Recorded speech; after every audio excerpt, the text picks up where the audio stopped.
No, can't stop us now.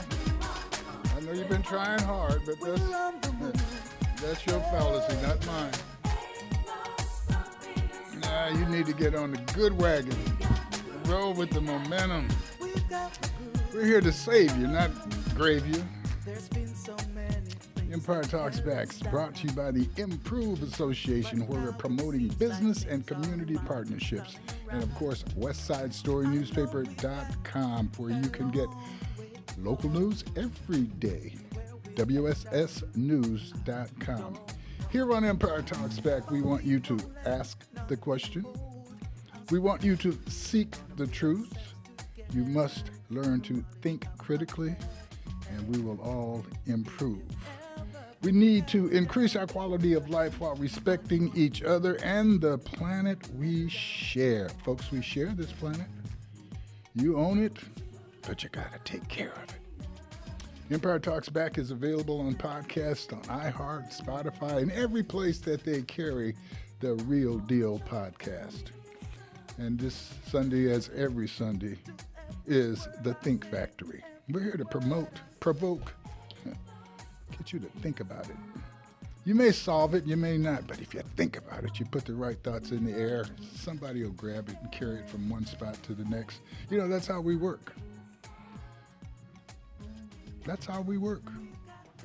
Just like the trees have a communication system underground, how the roots talk and touch to each other, touch and talk to each other, our roots do the same thing. Our roots keep us from being confused by the blossom. You know, we can look at the flowers and say, oh, what is that? But we go to the root. We can figure it out. Whatever it is, if it's got a good root, it's coming from the sun. It's coming from the earth. It's coming from what God intended. God intended for us to be thinkers, for us to make choices that will harmonize with the planet and each other. Today's thought is a continuum of last week's thought. Once you catch a person in a lie, issuing malicious misinformation, shouldn't you start to wonder how many times you've missed them in a lie? Woo.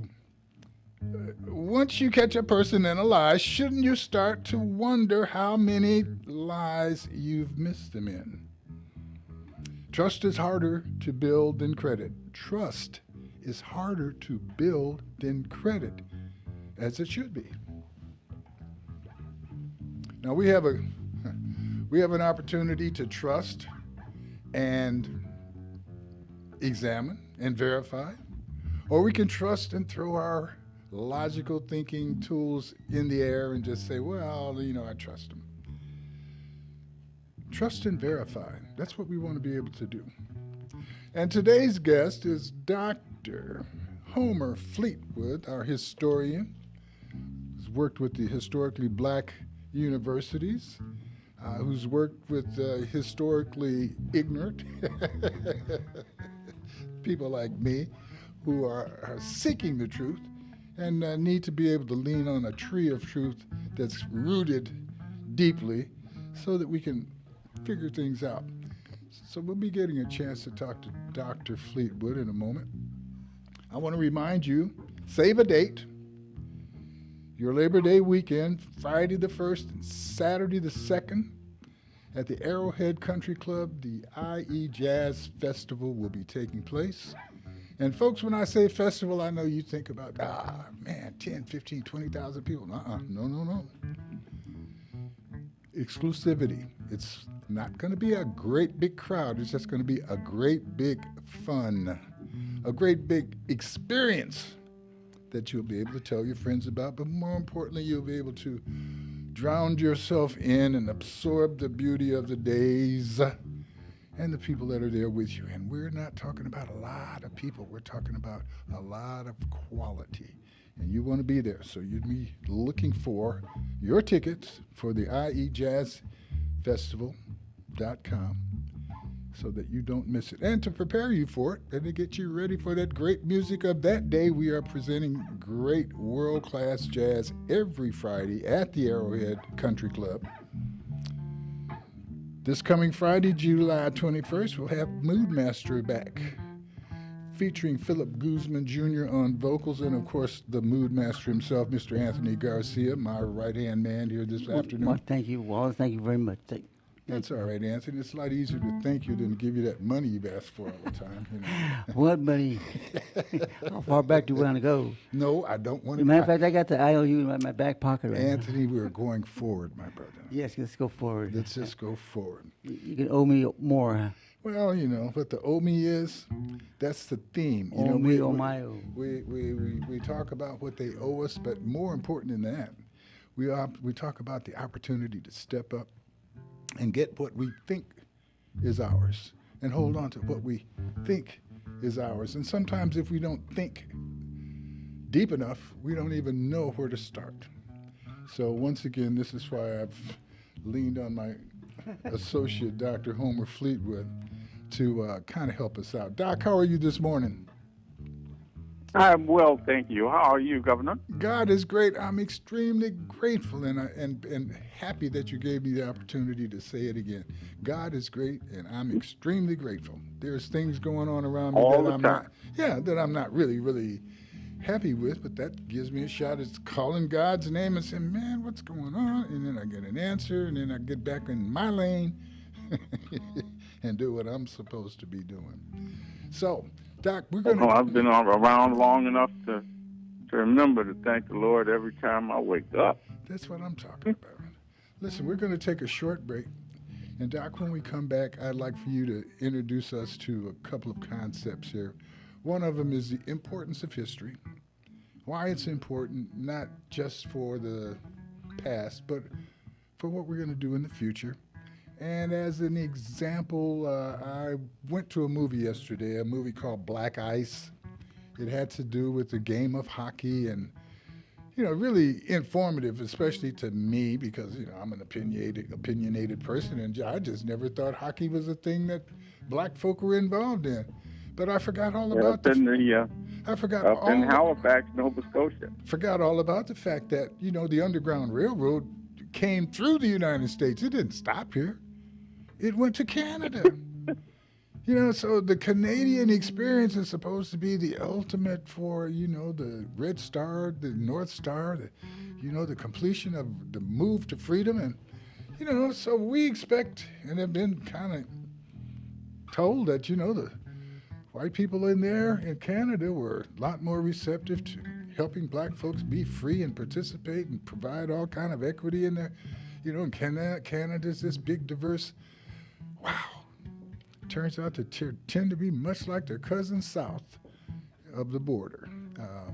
But like you said, Nova Scotia, Halifax, great places to be until you get successful and other people want your stuff.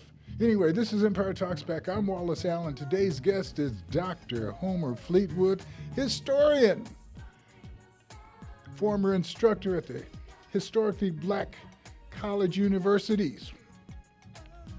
Now he's teaching the world. And you'll be with lesson plan number 492 or 1492, I don't know what we call it, right here on Empire Talks Back, right after this short break. Where we'll end up, I don't know, but we won't let nothing. Publish your legal notice in West Side Story newspaper. For the best service and the best rates, call 909-384-8131. Publishing legal notices in the city and county of San Bernardino since 1990. West Side Story provides friendly expert service. Call 909-384-8131 to benefit from budget-friendly rates. Whether a fictitious business name, a name change, a divorce summons, or any other legal or public notice, call West Side Story newspaper 909-384-8131. 909-384-8131. That's 909-384-8131. This is KCAA.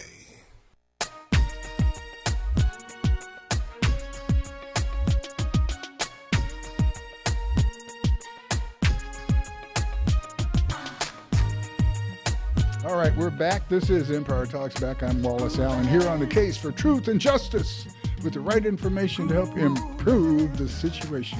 And not just my situation, but the whole situation. Oh, yeah, we're here on the planet together. You know, we got people looking in opposite directions, but not in a way to cover each other's back, but kind of looking confused and in some cases looking quite evil and harmful and hurtful. But we're here together, folks, and as big as it appears to be, it's very, very small because we are shoulder to shoulder with our mental touch. And we need to try to do things and say things that are going to bring us together. There's a big separation in my mind about black people and the sport of hockey. So when I was listening to NPR yesterday, I heard this story about black ice. You know, it's not a new story, but it was new to me. It had to do with the history of black people involved in the country of Canada, and the country of Canada has a long tradition of ice skating and playing hockey. And seems back in 1895, a group of black people did something that was brand new. And, you know, I'm just a conduit, but I needed a roots person, R-O-O-T, a roots person with some real authority to go along with their authenticity. Somebody with a reputation that has earned the right to travel this road of instruction and powerful new information, or reiterating information that's not new to anybody but me and you. Dr. Homer Fleetwood, could you talk to me a little bit about black folks in the sport of hockey and the country of Canada and all of that good stuff? I know a bit about it. I have a cousin who is an historian in Canada, but he's at the other end in Western Canada, yet he has looked into hockey in Canada. It's, as you say, an extension of the Underground Railroad that went past New York up into Halifax, Nova Scotia, Canada, along with the black folks who traveled that way. As you say, the Underground Railroad did not stop in the United States. And, of course, wherever there are black folks, they're going to figure out how to prosper, how to fit in, and how to, so to speak, integrate themselves into the cultural and social and economic environment. And in particular, sports. Why? Because sports is almost always, in almost every case, one of the activities that transcends prejudice. Because it really doesn't matter what color you are, but how good you are in sports. Supposedly. Except for the lie. Now, that lie about black folks in hockey did not exist before 1900, or before 1905, actually, even into the very early teens, when there was a colored hockey league of the Maritimes. Maritimes means Halifax, Nova Scotia, where there was not just one, but several hockey teams in the league, and they were all black. And they invented some parts of hockey that are in use regularly today, because it used to be, for instance, that a goalie could not fall to the ice in defending his goal. He had to be able to stand up. However, there was a young man whose name was Henry Braces Franklin. He was a goalie, and check this out. He was under 4 feet tall. Uh-oh. Under 4 feet tall. He was already on the ground when he went out on the ice. Right. He was Henry born to be a goalie. Braces Franklin created the move where a goalie would be able to spread his knees and turn his knees in and do that, what they call a butterfly, to stop the puck, not only just in front of them, but off to the side in either way, or to lay down on their side and stop a puck from entering the goal. He was the one who invented it. It was invented by a black hockey team. or with slap shot, which was invented by one of his colleagues, Eddie Martin was his name. And this is, again, the Canadian, or should I say, the Colored Hockey League of the Maritime League. So now, Eddie Martin invented the slap shot. And I don't care if you are not a hockey fan, you know what a slap shot is. That's where the puck is slapped into the goal from a distance anywhere from halfway down the ice up to a few feet from the goal. Now, these two moves, which are some of the staples of hockey now, were invented by black men in the Maritime in the 19th century, in the 1800s, or maybe shortly after, by about 1905, 1906, around in there. Now, that said, the lie is that after the colored hockey leagues were more or less dissipated, and that because the Canadian government relocated the black population in Halifax. Let me stop you there, because we've been common up to this point anyway, but now we got real common in terms of how when a group of black men, black community,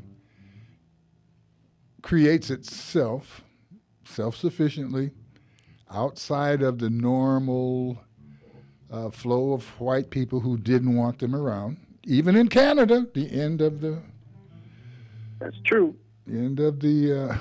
Underground Railroad, got above ground and found that we're still dealing with some prejudices and actual racism. Prejudice is when you've got a choice. You may like an apple instead of an orange.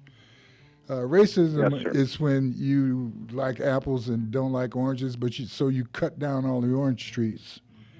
Nobody can have one since you don't like one, and that's the way racism tends to be. It doesn't allow things to happen and grow and progress simply because you don't like them, and maybe you don't like oranges. Or it definitely happened in Canada. And let me add very quickly that those colored hockey league games used to draw 10 to 12,000 people per game.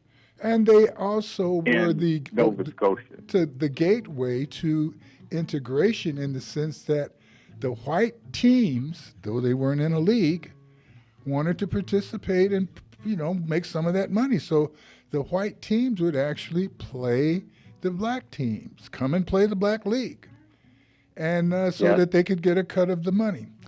But the interesting thing there is that the leaders of the team were also the leaders of the community. There became a point where in Nova Scotia, there in Afriville, outside of Nova Scotia, where the black folks lived, along the coast, the majority people decided that they needed two things. One, to break up that community, and two, a railroad. So they used the railroad to do that. The hockey players on the teams there were, once again, leaders of the community, and also people who stood up against this taking of the property. And as a result of them standing up and showing their unity and not wanting to have the railroad, they soon found out that the soccer field, the hockey rinks that had been available to them to rent were no longer available.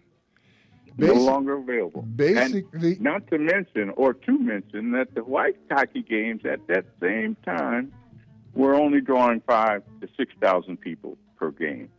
Now, it's hard to prove a negative, but imagine what hockey in Canada might be like if the white and black relationship or formula had not been interfered with by political and economic plans and goals of the overarching white communities or majority communities in Eastern Canada.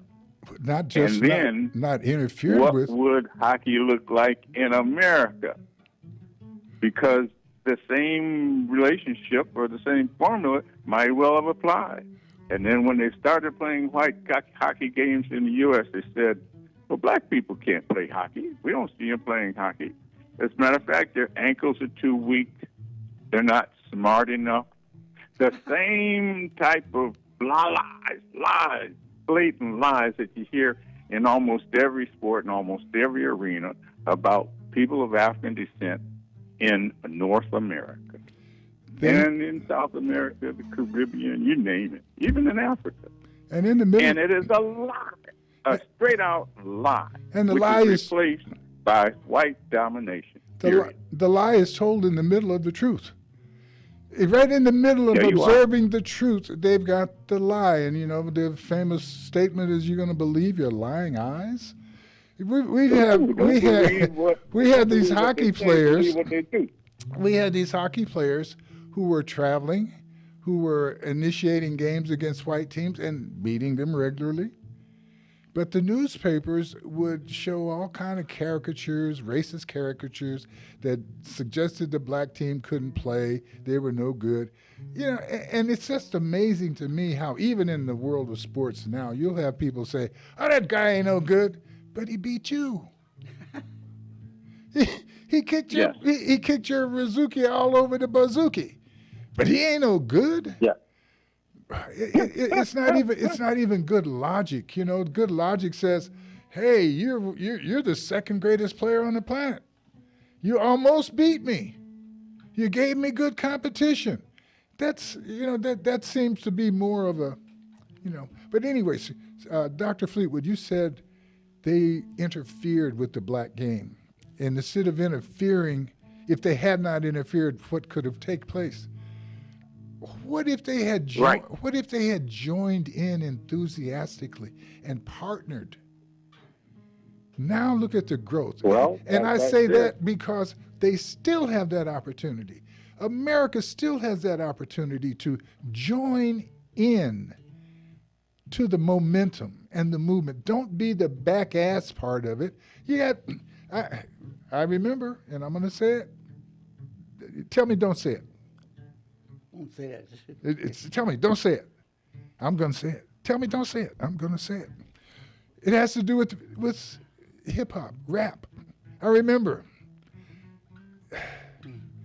Oh man, what are they doing to the music? You know, same thing, scrap that they said to us when, you know, we went into rock and roll and, you know, they used the church rhythms. What are they doing to the music? Every generation does something different to the music. Well, there was a time we'd go in a gas station, we hear the music all loud and crazy, and you know, to an older black person, you might be embarrassed that the young people are playing that music so damn loud. Or scrap. I remember the first time I pulled in the gas station, heard that music so loud, and I think this time I was going to go over to the say, man, could you turn that down? And I went over to the car, and there was a little white girl listening to that stuff. And she was bumping. I mean, she was bumping. They joined us late. And knew all the lyrics. And didn't have any problem using the N-word lyric. You know, my Lord, what are we doing? But that's a younger generation, and they're there to create a hinge for the gate. So the gate opens wider so that in some cases they can tear it off the fence. That's what they're supposed to do. And we as older people, we're supposed to get our butt out of the lane and, you know, move on over to the side of the road. It's our time to do that, especially when we can't agree with what the new future looks like. So we have great opportunity to join forces now, and we can say the devil, but a lot of people, if I say the devil, may think I'm talking about the same devil that Elijah Muhammad was talking about. I'm not talking about white people in specific or in general. I'm talking about the evil feeling that some people have. And if you think that I'm just, when I say devil, you only, no, Clarence Thomas is devilish. He's totally devilish. Yeah. In that he is taking a route that he used so successfully in life, and he's trashing the route. No one can follow me. No one could come along behind me and use affirmative action and use a grandmother and supporting staff to succeed in life, I'm not going to let them do that. Affirmative action was only for me. The rest of you guys, you're going to have to climb that fence naked, climb that barbed wire thing naked. And if you make it, great. If you don't, you got some scars, and you shouldn't even be over here trying to fool with us. And it's all your fault. Yes, it's all your fault. That was, I watched the movie Black Ice. Very, very well put together piece. And I say that because, I'm sensitive to the victim. I'm sensitive to the downtrodden. I'm sensitive to the underdog. And it's not a racist sensitivity just because the underdog happens to look like me in most cases. But it's a story where you're able to see that, wow, they told the little girl she couldn't play hockey because her hair was too long to fit under the helmet. Well, she kept her hair long and the helmet fitted. So now what's the excuse? See? Well, let's move beyond hockey. Let's take, for instance, horse racing. In between 1890 and 1899, black jockeys won the Kentucky Derby 6 out of 9 times. 6 of the times, black jockeys won the Kentucky Derby. But then after that period of time, the white jockeys started complaining about these black jockeys. They didn't want them. So they would gang up on the black jockey during the race and box him in and whip him and his horse with their whips to eventually eliminate black jockeys. So then you don't see any more black jockeys. But then they say black jockeys are no good. They're too big. Their lips are too big. Right. All that stuff. The devil is a what? Liar.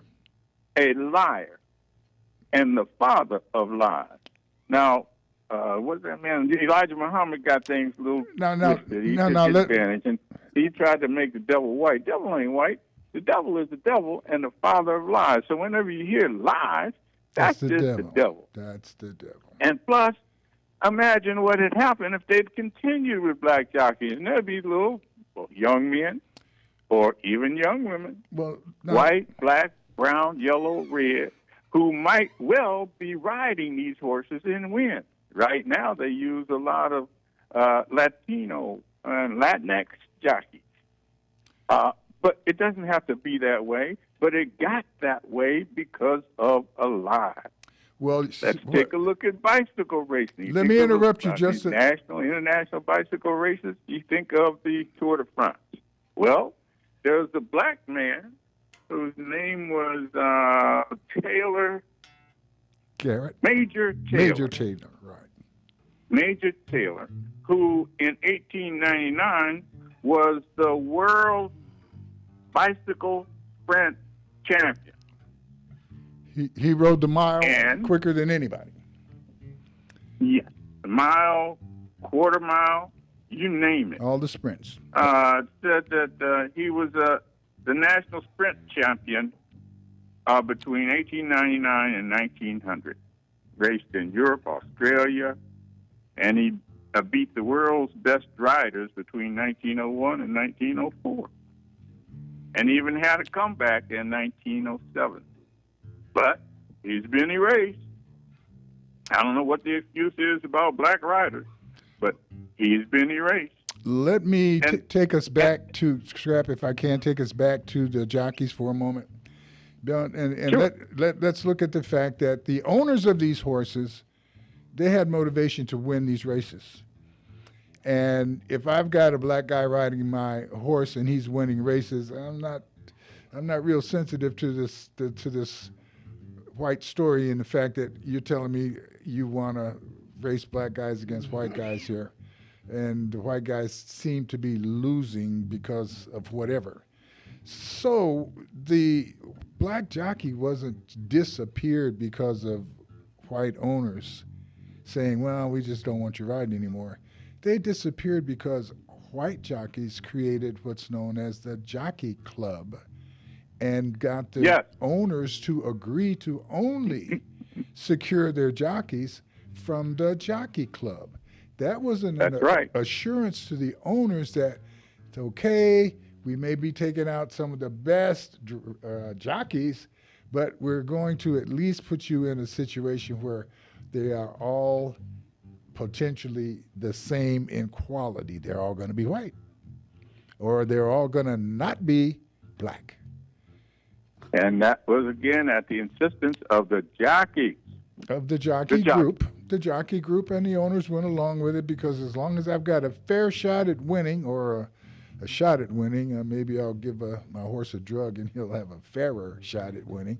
But I don't know about all that part of it. I know a lot of horses die, and they say it's a kind of a regular thing. They die at the racetrack, or they're put to sleep at the track because they break their leg or something like that occurs. A brutal sport, very brutal to the horse and brutal to the jockey, but a protected and respected sport that, I don't know, I suppose we have some black jocks now. Certainly we have some dark-skinned Latino or Latin jocks. Yep.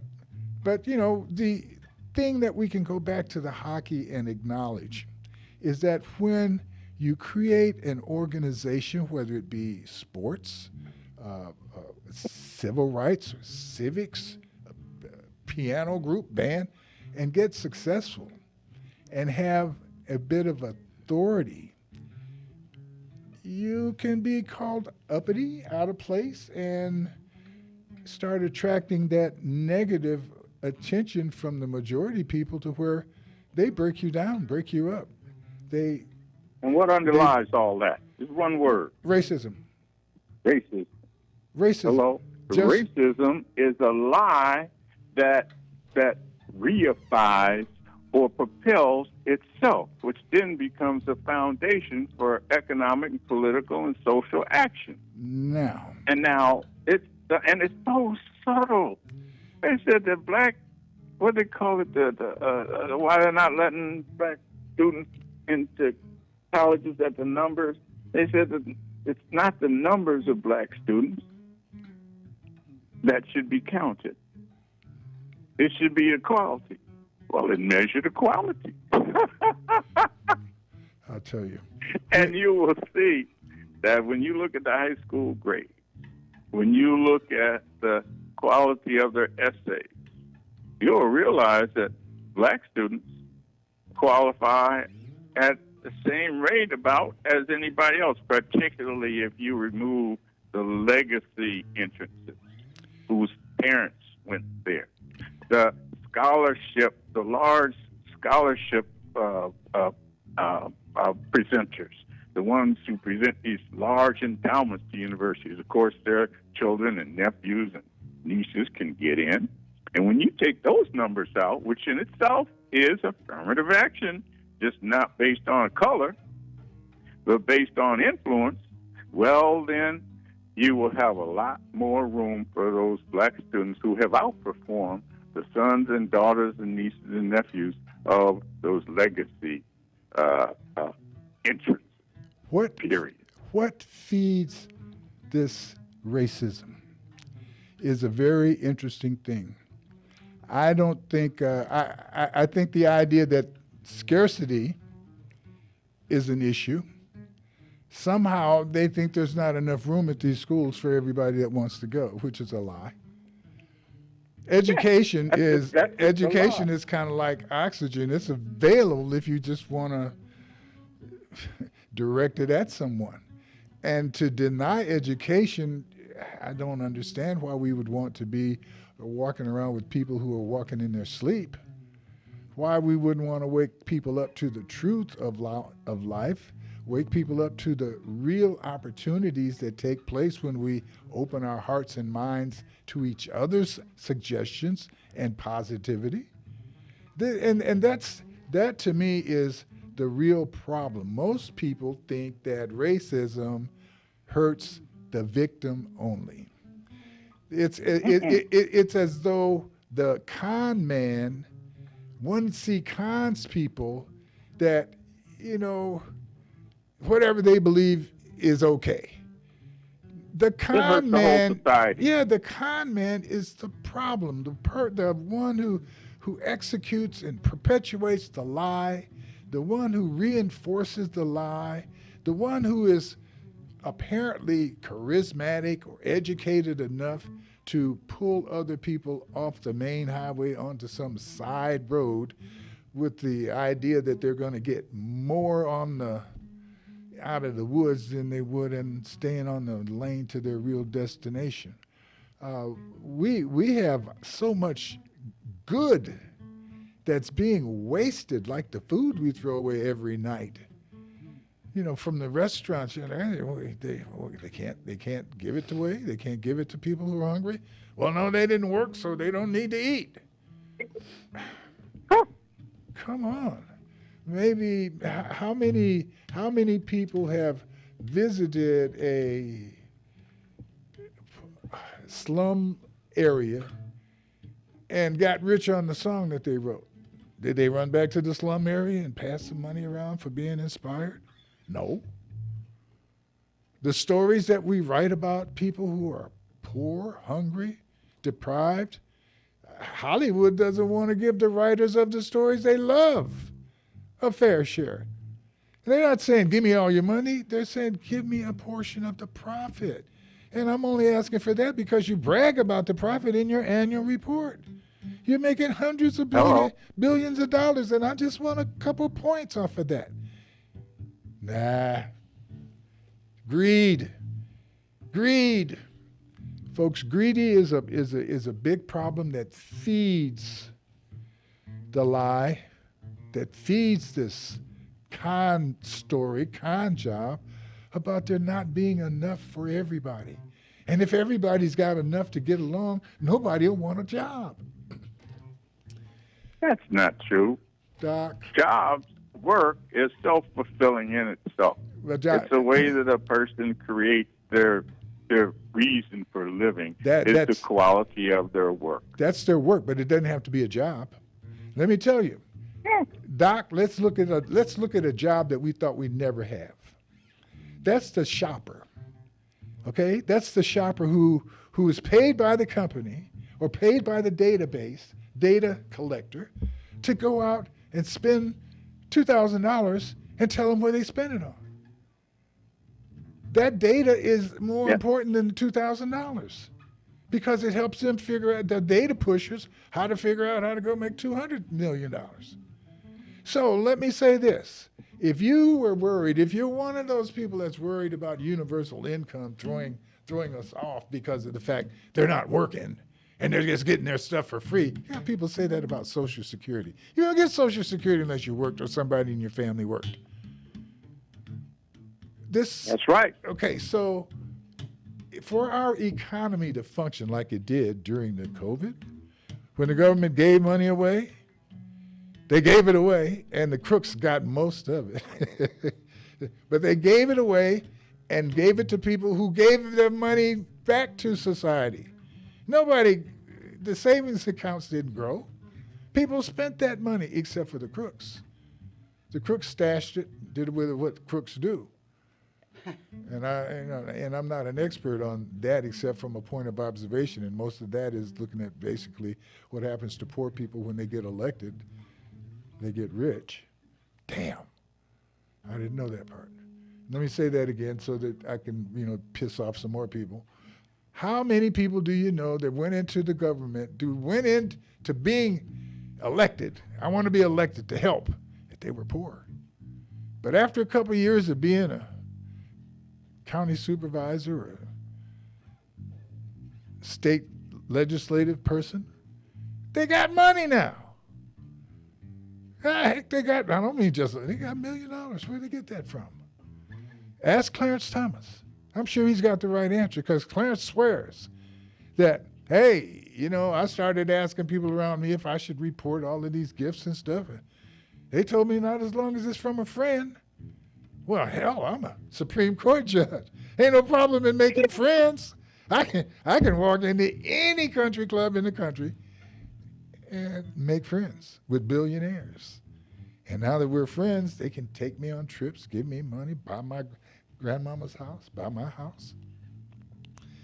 Without the ethic of truth And that's where we are. Everything is hidden behind the lie. Dr. Fleetwood, I don't want to stand behind the lie. I don't want to stand under it. I simply want to expose it, not to let it hang as a banner of who we are, but to hang it as a banner of shame so that we can move that banner and become who we really have the potential to be. The leaders of a... Remove the filters from our eyes and look at the world clear and in its own colors. And with an attitude of supporting what we see, not an attitude of, oh, look at all of what I see that belongs to me that I could have. Gimme, gimme, gimme. You know, if you're going to say, gimme, gimme, gimme, don't say, give me, give my grandkids. Okay, not even my kids, give my grandkids, because if my goals are to function so that my grandkids get access to it, I got to be sharing it with somebody on the planet on the way to them. Yeah. We need to have the attitude that our neighbors had when we were growing up and when our parents were growing up.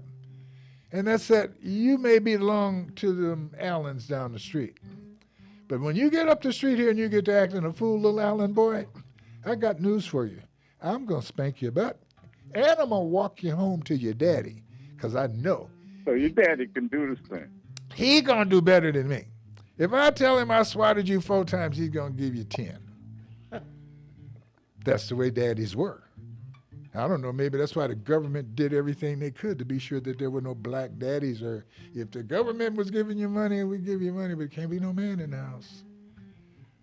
I guess I'm kind of wandering around in my subject matter, but when we start talking about lies, I guess every lie is a potential subject matter, you know. Lie never changes. Yeah, the lie, like my mom always told me, and this is why I make this statement. If I catch you in a lie, all I can do is wonder how many I missed you in. And you don't want me, mama, trying to figure out how many lies you told me as we look forward to your life. So don't lie. And once you see that someone is lying, you pay more attention, or not more, you pay attention to what they're doing, and then you can see whether what they say is the truth or a lie. So when we get to these people... So as Rachel Maddow would say, don't listen to what they say, watch what they do. And we still have a responsibility to rescue the victims of the con man.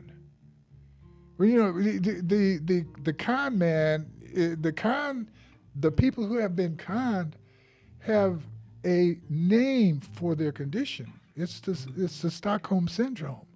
You start protecting that person who has conned you because you believed them. And now it's you. You have to stand up for that lie as though it were true. We watched the movie of a young man. How many people are putting money into a particular man's pocket, and he's lying and telling them that it's not going into his pocket, it's going into the general fund to save them from what it is that is oppressing them. And actually, there's nothing oppressing them. It's just oppressed by a lie. We watched a piece in the movie yesterday where a hockey player revealed the fact that his coach, he was before the game, the young man was playing some music. I don't know. If I were a coach, I'd insist that everybody wear headphones to listen to their own music. I got 40 guys in there. They all may want to listen to something different. But these guys have a habit of playing the music out loud, and I guess you could hear 3 or 4 different tunes in there. But he was playing a song by Lil Wayne, and the coach Crank came in and snatched his music out of the wall and asked him who is playing this N-word S. Matter of fact, I don't want to hear it. Don't never want to hear it. And N-word S, all of it. And the guy said, wow. All the other team members, quiet. He'd look at another team member, they'd look away. He's the only black one. Everybody would look away, and he's trying to figure out what to do. He is not on the NFL team. He's on a feeder team. he says, my first thoughts were to, to say something, do something. But my second thought was, whoa, this guy's got my cookies in his hand. If he doesn't recommend me, I'm not going anywhere. If I don't acquiesce to this guy, I'm not going anywhere. So his position became one of not only trying to pretend that the guy didn't say it, but that if he did say it, he shouldn't feel bad about it. So I got to go make the coach feel like, hey, man, you are super cool, despite the fact, okay? And that to me that's the real, and I got this guy on my team, and I'm the coach, and I want him to not play good, or do I want him to play good? Why would I? So the people who are conned need help. The people who are being told that the election was a lie in the United States and that Mr. Trump won the election, there are people who believe that sincerely. I mean, and Scrap, when people believe something sincerely, you have to, you can't just tell them it's a lie. You have to understand that the truth isn't what they're looking for. They're looking for a way out.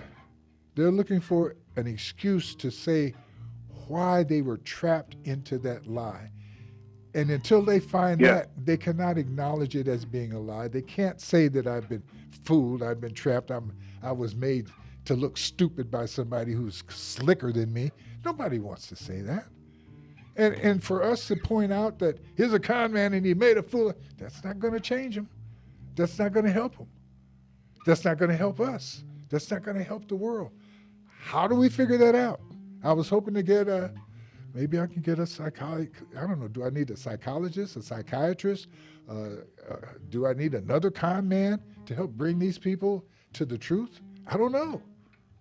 But we need to bring them sympathetically, empathetically, use some empathy to describe some sympathy and move these people out of the hole of lie that they're living in. And the other aspect is the truth that we're living in has got a little lies, some lies laced around it too. So what do we do? Do we allow ourselves to let history be something that tears us apart, like the governor of the state you live in suggests? Or should we allow the truth to be our tag-up spot, that anchor, that root that we can depend on to keep us clear and on the lane that we should be in? Folks, God made all of us. Lucy is the truth. Lucy is the DNA that shows that you may laugh at me because you think I came from the monkey and the ape, but you came from me.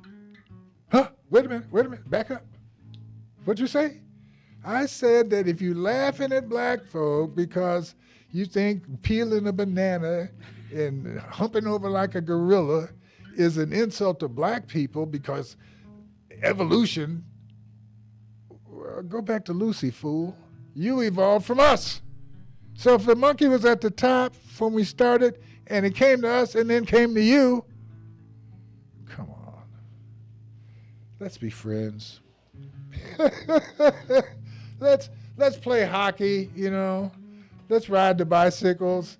Let's play a little ball. Let's let the sports be the things that bring us together, not tear us apart. Let's let our money that we spend be appreciated. I don't know, maybe we need to appreciate it first, and then the rest of the world will appreciate our economic power. I remember once they were talking about demonstrating our economic power by all of the black folks in the country spend their money with Susan B. Anthony dollars. The government couldn't even get people to use Susan B. Anthony dollars. How was this black group going to use Susan B. Anthony dollars? I said it then and I'll say it now. If you got some cash and you want to spend it and you want to know folks to know how powerful your money is, just write the word black across it. That dollar, that $100 bill, that $50 bill. I don't know, take a little ink and splash it on them quarters. I don't know. But that lets the rest of the world know what you're doing. How about letting yourself know? what do we talk about at church? What do we talk about in our fraternity meetings, and sorority meetings, and community-based meetings? We talk about how to give our money and spend our energies in places that don't want us, don't acknowledge us. How about liking who like me? You know, that was something I heard when I was on the street. I don't know who heard it first. Oh, I remember. I was at college, and we invited one of the world's most renowned pimps for some reason to come on campus, Iceberg Slim. And I remember one of the boys, we'll have to talk about this, but here it was. Iceberg, how do you pick out your... He is very simple. He said, I like who like me. If they like me, we can work. If they don't like me, I don't even worry about it. I don't want to take it to that level, but I'm taking it to that level. I like who likes me. If you don't like me, no problem. I'll be here every Sunday. If the good Lord's willing and the creek don't shine and the creek don't rise, I will be here. So like me or don't like me, I'll be here, but I hope you like me because I like you. I like the idea that when we get together, we can do anything. We can make anything on, if we can think about it, we can make it happen. So I look forward to us. I like you, and I like what you say, and my whole, out of 67 years in my life, I like what you said. You've always told the truth. You get around sometimes Robin Hood's barn on your way to the truth, but you always get to the truth. My family and I said, love you for that. We're a family of storytellers, but if I catch you in a lie,